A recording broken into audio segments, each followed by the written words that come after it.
Happy holidays. Want to give your host a gift? Consider subscribing, rating, and reviewing the show this holiday season. It really helps the show grow. From all of us at Believe, have a Merry Christmas, everyone, and a happy holiday. Hello, and welcome to Around the Political World with John Rothman. I am your host, John Rothman.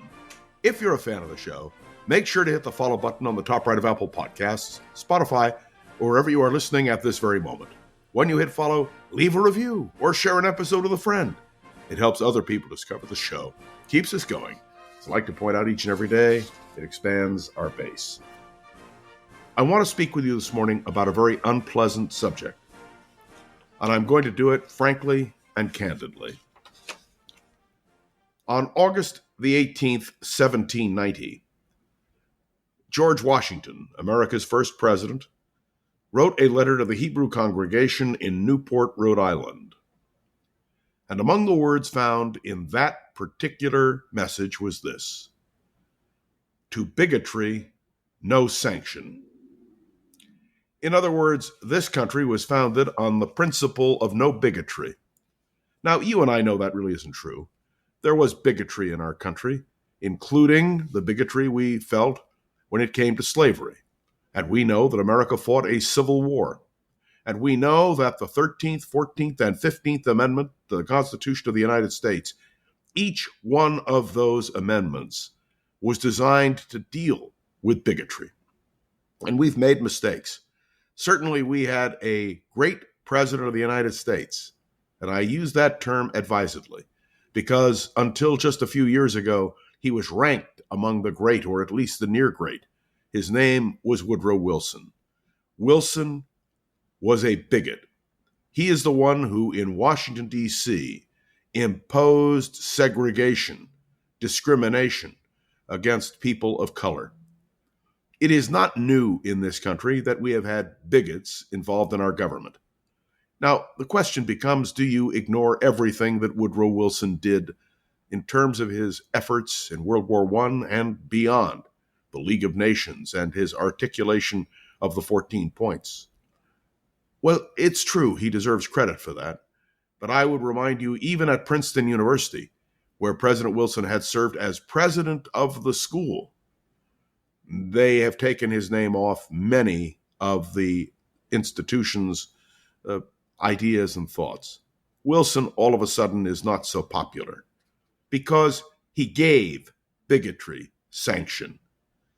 Now, I want to talk about Donald Trump. There have been accusations over the years that Donald Trump is a racist. Well, there is some credibility to that. Just go back to the Central Park incident, where Donald Trump took a full page out in the New York Times, accusing African Americans of committing crimes, which, of course, they never committed. And let me point out, Donald Trump has never apologized for that. But I want to say why I am addressing the question of Donald Trump as a racist today. Do you remember when Donald Trump was accused, and I want to emphasize this, was accused of talking about nations in Asia and Africa as, well, shithole countries, forgive my language. And do you remember the strenuous denial that Donald Trump had ever said such a thing? And for those who wanted to give Donald Trump the benefit of the doubt, and we do tend to try to give our presidents the benefit of the doubt, well, now we know. Because just yesterday, sitting in the Oval Office, Donald Trump talked about those shithole countries. And he was speaking about nations in Asia and Africa. He was talking about people of color. He did refer to other nations, however, the Scandinavian nations, Norway, Sweden, Denmark, as exemplars of the kind of people we should be welcoming into this country and supporting. There is no doubt that Donald Trump is a racist. There is no doubt that Donald Trump is a bigot. There is no doubt that Donald Trump gives to bigotry sanction. Now, there seems to be a reluctance to say that. I have no reluctance. It's times like this when I wish I were on the radio, and those of you who disagree with me would be able to call and say, John, you're full of it. But I'm not. I'm not full of it. I know what Donald Trump represents. And let me say clearly that George Washington was right. In this country, bigotry should never be given sanction. And certainly bigotry should not be encouraged by the President of the United States of America. This is a serious matter, and I know there are many serious matters today, and we'll touch on them, but I wanted to emphasize my feeling about Donald Trump. Now, I want to talk about Donald Trump's attack on CNN. As you know, there is a great debate over who will purchase the rights to the holdings of CNN. I'm not going to get into that issue. Others will and have, and we will hear much more about it. But Donald Trump's attack on CNN and CNN reporters is to me appalling. And again, one of the things we emphasize in the Constitution of the United States is freedom of the press. And one of the things we value is the fact that we can be critical of the press. But to attack directly a major news network, and by the way, Donald Trump has attacked even Fox, which supports him so enthusiastically over the years, whenever he disagrees with them. This, to me, is shameful. Now, let's be clear about something. We are a nation of immigrants. People come from everywhere. And John F. Kennedy wrote a brief book in 1963, before his untimely death, dealing with the fact that America is a nation of immigrants. And he pointed out the strength of America because of that immigration. When Donald Trump speaks of polluting the blood of America by immigration, I believe it to be a disgrace. Not only that, I believe it should disqualify him in terms of many of the things that he says and many of the things that he does. It is, to me, just appalling. I wanted to make this point this morning to you. Donald Trump will be president of the United States until the end of his term. That means we have another 3 years and a month left on Donald Trump's administration.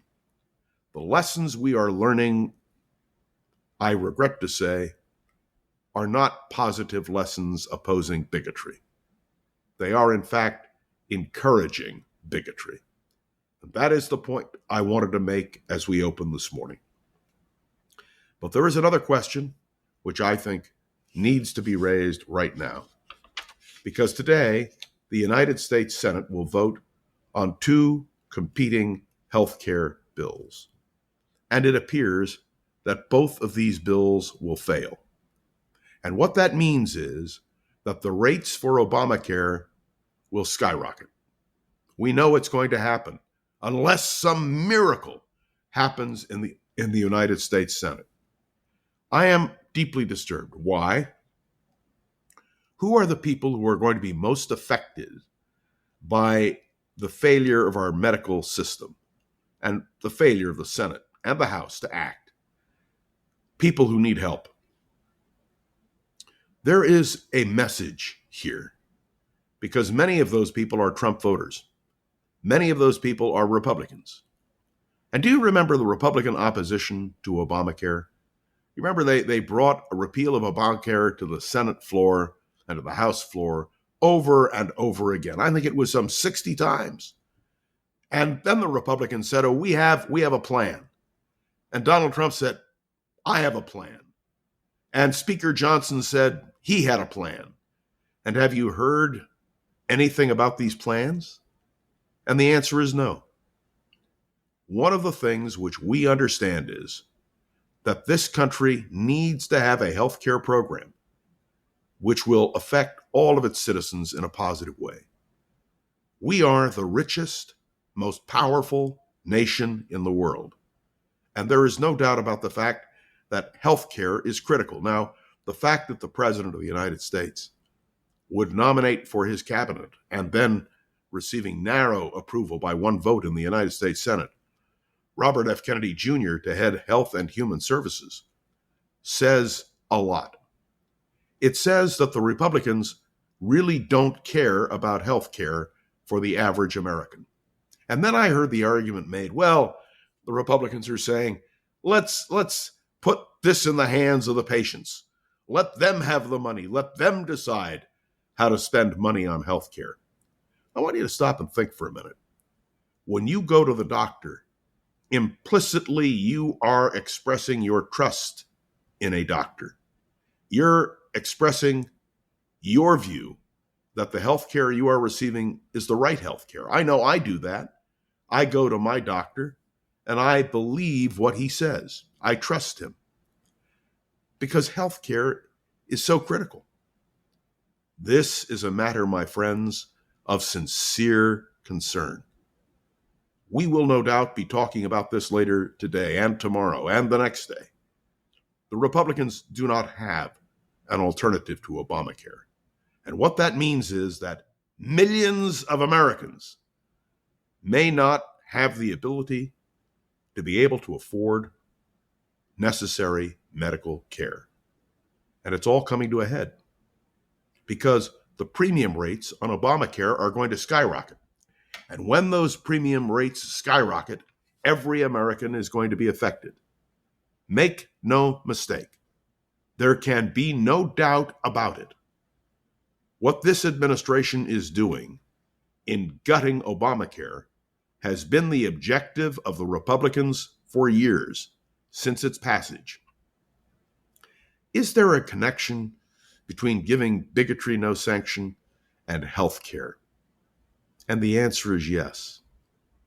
We must understand that the American people most in need are the ones who will be most affected if healthcare issues are not addressed. The Congress, the United States Senate, and the House of Representatives have an obligation to present to the American people an affordable healthcare operation. Personally, I support Obamacare. I support it because there is no viable alternative to Obamacare except universal health insurance. And let me tell you, that's not a bad idea. If we are the greatest, the most powerful nation in the world, why shouldn't we have universal health care? This is a matter of grave national concern. And I raise it now because today, for the United States Senate, is D-Day, Decision Day. We would be remiss this morning if we did not talk about what is happening in Venezuela and the seizing of an oil tanker by the Coast Guard. Please note it was the Coast Guard. There were Marines there to assist for security purposes, but it was the Coast Guard which was responsible for the action. So technically, maybe you can say it wasn't a military action. And thank God nobody was hurt in the process of seizing this tanker. But of course, Donald Trump is being accused by Venezuela of stealing the oil. Well, we can debate the pros and cons of who the oil was going to, if we really knew who it was going to. But we should understand that there is escalating tension that is taking place in Venezuela and now Colombia. The President of the United States has said the President of Colombia is his next target. Well, we need to have a real discussion in the Congress, particularly in the United States Senate, about the War Powers Act. What restrictions can be put on a president who, as I have said before, for all intents and purposes, is the king when it comes to foreign policy? You don't need a declaration of war, no matter what the Democrats say. All you need is executive action by a president as commander-in-chief of the armed forces giving an order, which is precisely what is happening. And let's not forget Pete Hegseth, who is still debating whether or not to release that videotape. Mr. Secretary, release it. Democrats and Republicans alike want to see it and the American people need to see it in order to judge for ourselves what really happened. These are all issues of major consequence, and I, in this podcast, can only cover some of the aspects. But I'm hoping that touching on these three very significant points will make a difference in our discussion and our debate, not only on the podcast, but also in terms of the national debate, which is so necessary. Thanks for tuning in to another episode of Around the Political World with John Rothman. I'd love to hear your thoughts on today's episode. As I've said before and will say again, you can write me a review on Apple Podcasts, drop a comment on YouTube or Spotify, and click any of the links in the show notes to connect with me on social media.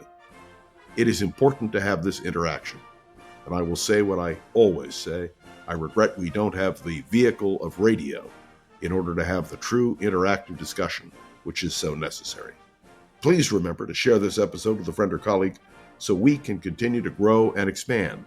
This show has been getting so much positive attention that we are excited to bring in advertising support. I want to say a special thank you to Gogo Zoger, the wonderful producer of this podcast, who makes sure we are up and running every single day. I am John Rothman. I will be back tomorrow with another episode of Around the Political World with John Rothman. See you then. Happy holidays! Want to give your host a gift? Consider subscribing, rating, and reviewing the show this holiday season. It really helps the show grow. From all of us at Believe, have a Merry Christmas, everyone, and a happy holiday. If you like the show, please take a moment to rate, review, and subscribe. It really does help the show to grow. Thank you for listening.